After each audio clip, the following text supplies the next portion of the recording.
సీరియల్లో సినిమాలో నటించాలనుకుంటున్నారా? అయితే వెంటనే మా యాక్టింగ్ స్కూల్లో జాయిన్ అవ్వండి.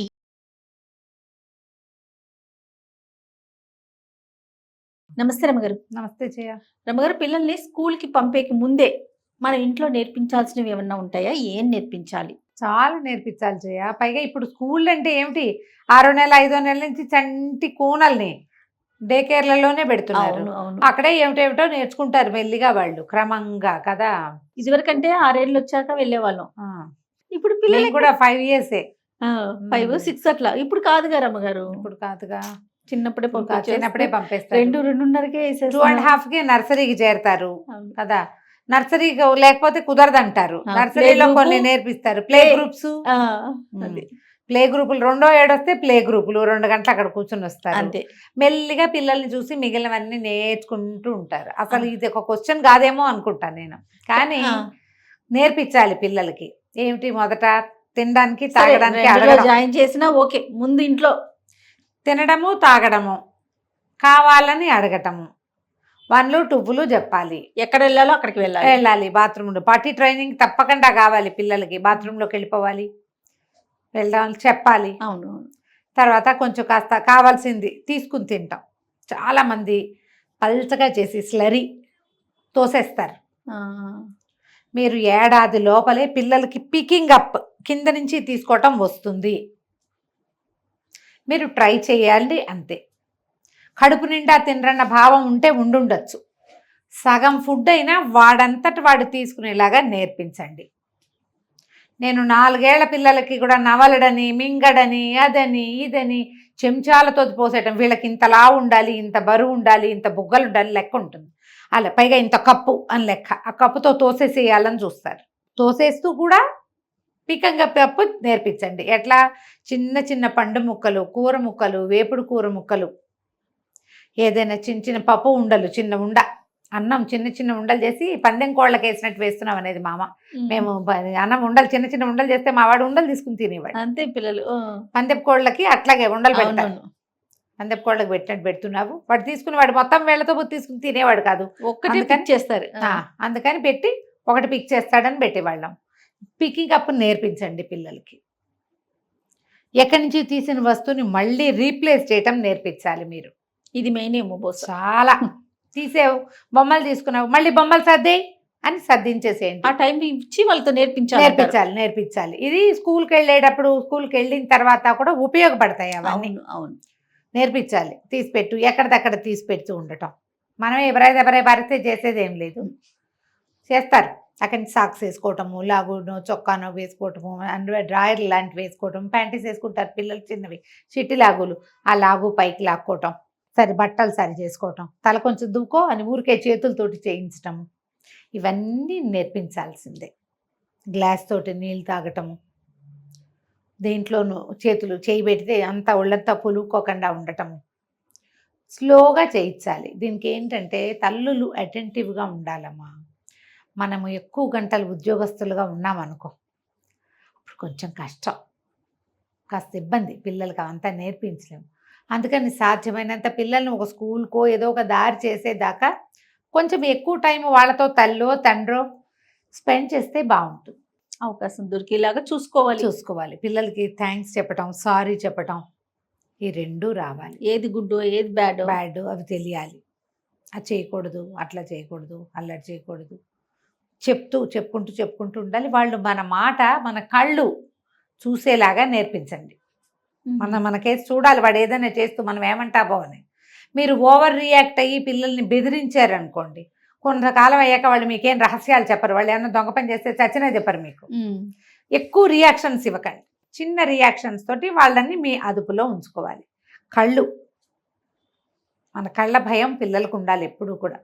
ఏదైనా చేస్తూ మన కేసు చూసి మనం ఏమంటాం, మీరు బెదిరించడం అని నేను చెప్పట్లేదు, భయం లైన్లో పెట్టడం అని చెప్తున్నా. భయపెట్టడం వేరు, లైన్లో పెట్టడం వేరు కదా, కొంచెం తేడా ఉందండి. వాడు భయపెట్టామంటే వాళ్ళు మనకి తెలియకుండా చేయాలని చూస్తారు. లైన్లో పెడితే వాడు ఏం చేసినా మనకు చెప్తాడు. డిఫరెన్స్ ఉంది కదా, చాలా. ఆ డిఫరెన్స్ని తెలుసుకొని చెయ్యాలి. ఇంట్లో వస్తువులు, సామాన్లు వీటితోటి ఆడటము, తీయటము, ఎవరింటికైనా వెళ్ళినప్పుడు వస్తువులన్నీ లాగేసేయటము, అవి కొంచెం చెప్పాలి. బజార్ వెళ్ళేటసరికి బజార్లో వస్తువులన్నీ ఏదైనా షాపింగ్కి వెళ్తామా పిల్లలు వెర్రెత్తినట్టు పరుగులు తీస్తారు. ఏ గాజు సామాన్లు పడిపోతాయో తెలియదు. అవును. అవి పగిలిపోతే డబ్బు దండగ వేరే కథ, వాడికి ఎక్కడ గుచ్చుకుంటుందో తెలియదు. మెట్లు చూసేసరికి ఎక్కేసేయటము. మా వాడు మెట్లు చూస్తే దిగంతాలకు కూడా ఎక్కెళ్ళిపోతుండేవాడు. అవునండి. ఎక్కేయటమే, ఎక్కేయటం, కోపం వస్తే నడిచి వెళ్ళిపోవటం. మా ఇంట్లో ఇంకొకడు ఉన్నాడు అట్లా, కోపం వచ్చిందో వెళ్ళిపోయేవాడు. రుసరుసలాడుతూ నడుచుకుంటూ వెళ్ళిపోవటమే. పిల్లల్లో అలాంటి అలవాటు నవ్వొస్తుంది గుర్తొచ్చినప్పుడు. చేస్తారట్లా అలకలు, ఆ వస్తువులు విసిరి కొట్టడము అవి మాన్పించండి. స్కూల్కి వెళ్ళే లోపలే కోపం వస్తే పిల్లలు మనని కొట్టడం కానీ, వాళ్ళు కొట్టడము, వాళ్ళ పక్క పిల్లల్ని కొట్టేయడం, కొట్టకూడదు, గిల్లకూడదు, కొరకూడదు, చేతిలో వస్తువులు విసిరేయకూడదు, ఇతరుల చేతుల్లోవి లాక్కోకూడదు. లాక్కుంటారు పిల్లలు, అయినా మనం చేస్తాం ఇవన్నీ, అయినా సరే చేస్తారు పిల్లలు. కాస్త పెరగాలి కదా, కొంచెం వయసు వచ్చేదాకా చేస్తారు. కొంచెం నోట్లో వేలు పెట్టి చేతులు పెట్టుకునే అలవాటు ఉంటే అది మాన్పించాలి మెల్లిగా. ఏదో ఒక వస్తువు పట్టుకుని ఉండటం, ఏది వస్తువు తీసు. కొంతమంది పిల్లలు ఏది కనపడినా చెవిలో పెట్టుకుంటుంటారు. మన చూసారనుకో, మనం చెవి క్లీన్ చేసుకోవడం, వాళ్ళు ప్రతిదాంతో ట్రై చేస్తారు. మనం అసలు ఏడాది పిల్లల్ని చూస్తామా చేతిలో ఇలా పెట్టుకుని తిరుగుతూ ఉంటారు. ఫోన్ అనమాట, తల్లులు చేస్తారు ఫోన్లలో, పిల్ల మొహాలు కూడా అలాగే చేస్తుంటాయి అన్ని. ఊరికే ఒట్టి చేయబెట్టాము అని మాట్లాడుతుంటారు, ఏముండదు అక్కడ. అదేంటంటే మనల్ని కాపీ చేస్తారు కదా, ఇమిటేట్ చేస్తారు. కాబట్టి మీరు క్లీన్గా తింటాం, చక్కగా జాగ్రత్తగా మంచినీళ్ళు తాగటం, వస్తువు పొందిగా పెట్టడం చేయించండి. ఇదివరకటికి ఇప్పటికీ పిల్లలకి మనకి అబ్జర్వేషన్స్లో డిఫరెన్స్ వచ్చింది. ఇదివరకు పిల్లల ప్రపంచం వేరు, పేరెంట్స్ ప్రపంచం వేరు. మన చిన్నప్పుడు కదా, మన అమ్మా నాన్నలతోటే ఉన్నది, అసలు మన గుర్తు కూడా ఉండదు. అవును, లేదా ఆటలు అసలు ఎట్లా ఆడుకునే వాళ్ళు, ఎవరి పక్కన ఒక పక్కన. ఇప్పుడు అట్లా కాదు, పేరెంట్స్ పిల్లలు కలిసే ఉంటారు. సమాజం లేదు వేరేది మనకి. వాళ్ళు మిమ్మల్నే చూస్తారు. ఇంతసేపు మిమ్మల్ని చుట్టం, వాడు 100 సార్లు చూడకాలి, 4 సార్లు చూసినా జాలు వాళ్ళకి సరిపోతుంది కదా. 4 సార్లు చూసినవి కూడా ముద్దు పెట్టుకోవటాలు, పిల్లల ముందు కిస్ చేయటం, అవన్నీ కూడా పిల్లలు కాపీ చేస్తారమ్మా. అంతే. ఇది ఇక నువ్వు ఏదైనా సరే నువ్వు వాళ్ళకి ఏది నేర్పించాలనుకుంటున్నావో అదే చూపించాలి, చేసి చూపించాలి అంతే. స్కూల్కి కొంచెం 4-5 ఏళ్ళు 5 ఏళ్ళు వచ్చినాయి అనుకో, హోంవర్కులు చెప్పటము అవన్నీ ఆటోమేటిక్గా వచ్చేస్తాయి. పిల్లలకి కొంచెం నిజం చెప్పే అవకాశం ఇచ్చి అలవాటు చేయండి. మీరు దండిస్తారన్న భయము, తిడతారన్న అనుమానము ఉంటే వాడు చెప్పరు నిజం. దండించకుండా నిజాలు చెప్పించండి. క్రమంగా పొరపాట్లు చేయకుండా ఉండటం మెల్లిగా వస్తుంది. దండన వల్ల నిజం చెప్పరు. ఏదో ఒక స్టేజ్లో వాళ్ళు మీకు చెప్పేసేయాలి. ఇది కొంచెం నేర్పిస్తే కనుక స్కూల్కి మనం ధైర్యంగా పంపించవచ్చు. ఎలా ఉంటారో అన్న భయం లేకుండా పర్వాలేదు వీళ్ళు మిగిలిన వాళ్ళతో. అక్కడి నుంచి జనాలతోటి ఆడుకునేందుకు అవకాశం ఇవ్వండి పిల్లలతోటి. షేరింగ్ ఒకటి, ఒక బొమ్మ మన ఇంటికి ఒక పాప వచ్చింది, ఇది ఇవ్వనంటుంది, అది కావాలంటుంది, ఏడుస్తారు. అప్పుడు లెట్స్ టేక్ టర్న్స్. ఎప్పుడు కూడా టర్న్ తీసుకుందాం, నువ్వు కాసేపు ఆడుకో, నేను కాసేపు ఆడుకుంటా అనేది నేర్పించండి. ఏదైనా తినేటప్పుడు షేర్ చేయటము. ఒకళ్ళు ఇలా అలవాటైంది, వాడు ఎవడో పిల్లాడు ఎవరు లేరు షేరింగ్ కదకని తిన్నంటాడు వాడు. మంచి విషయం. రోజు వాచ్మెన్ వాళ్ళ పిల్లలు ఉండేవాళ్ళట వాడికి, ప్రతిరోజు వాడికో ప్లేట్లో వేసి ఇచ్చి వీడికో ప్లేట్లో పెట్టేదిట. వీడు కూర్చుని తినేవాళ్ళు. తర్వాత వాళ్ళు వెళ్ళిపోయారు. వాచ్మెన్ వచ్చేదాకా గోలే వీడు. వీడు షేరింగ్ ఎవడైనా ఉంటే కానీ నేను తిన్నాను, ఎవరు లేరని తిన్ననేవాడు వాడు. 3-4 ఏళ్ళు వెళ్ళిన వాడు. కొంతమందిలో అలాంటి లక్షణాలు ఉంటాయి. ఇది కొంచెం అలవాటు చేస్తే మిగిలినవి ఒక్కొక్కటి 6 నెలలకి 3 నెలలకి డిఫరెన్సెస్ వస్తాయి పిల్లల్లో. అవసరాన్ని బట్టి నేర్చుకుంటాం. దేవుడికి దండం పెట్టడం, భగవంతుడు ఇలాంటివి కూడా నేర్పించాలి కదండి. మనము సంవత్సరం లోపల నుంచి చేయాలి. ఏడాది లోపలనే మనం అందరికీ తారంగం కొట్టించే అలవాటు ఉంటుంది. గోవింద జపించటం. మీకు ప్రార్థన మీకు ఏ తరహా ఉంటే ఆ తరహా దాన్ని మనం ఏడాది లోపల నుంచి దేవాలయాలకు తీసుకెళ్తే దండం పెట్టుకో, హారతి ఇవ్వటము, తీర్థం పట్టించటము పిల్లలకి నేర్పిస్తాం కదా. కొంచెం మాటలు వచ్చినాయనుకో, ఓ పద్యమో పాట, ఒక ప్రేయరు నేర్పించాలి. అవి మామూలుగా వచ్చేస్తాయి.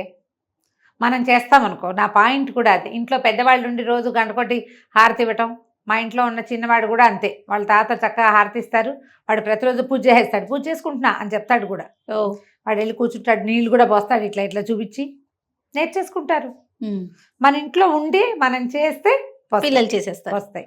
మనమే ప్రత్యేకంగా ఏం చెప్పించాలి, రిసైట్ చేయటం, పద్యాలు పాటలు, లేదా శ్లోకాలు ఏమైనా నోటికి చెప్పించి దేవుడి ముందు నిలబడి చెప్పించడము, దేవాలయంలో చెప్పించడము, ఎవరైనా పెద్దవాళ్ళు వచ్చినప్పుడు ఫ్రెండ్స్ వచ్చినప్పుడు చెప్పించడము, పబ్లిక్ని ఫేస్ చేయటము ఒకటి నేర్పించాలి. ఓకే.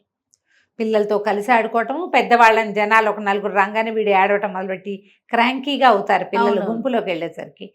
అంత పెద్ద గుంపు కాకపోయినా చిన్న చిన్న సమాజాల్లో అయినా పిల్లల్ని ఫ్రీగా తిరగనిచ్చి అలవాటు చేయాలి. మాట్లాడిస్తే బాగుంటుంది. రైట్. థ్యాంక్ యూ రమ్ గారు. నమస్తే. నమస్తే జయ.